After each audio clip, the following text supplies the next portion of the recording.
Sa negosyo, anong pitfall ng mga Pinoy? Number one, hindi nila alam, pinasukan nila.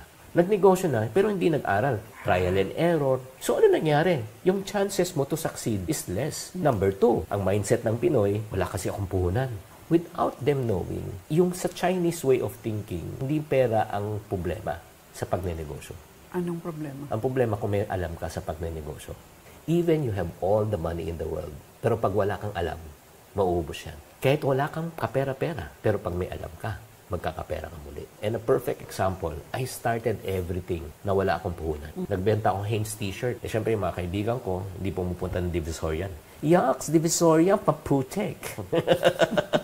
So, picture ako, Hanes na white na t-shirt na may design. 25 pesos ang puhunan. Sa flip chart, pinapapili ko. O friend, pili na kayo, 50 pesos ang benta ko. Doble, ah. So, pag pumili sila, kailangan ko ng down payment para sigurado. 50%. So, kinukuha ka ng 25 pesos, tatakbo na ako. Bayad ko, na, no? Bayad na, pag sisingilin ko. Kita ka na. A true mark of an entrepreneur is to create from nothing to something. So, ba't hindi yun magawa ng Pinoy? Because yun nga, nakapako sa mindset eh. Wala akong puhunan. Paano ako mag-uumpisa? Alam mo, the problem, it's not the lack of resources eh. It's the lack of resourcefulness.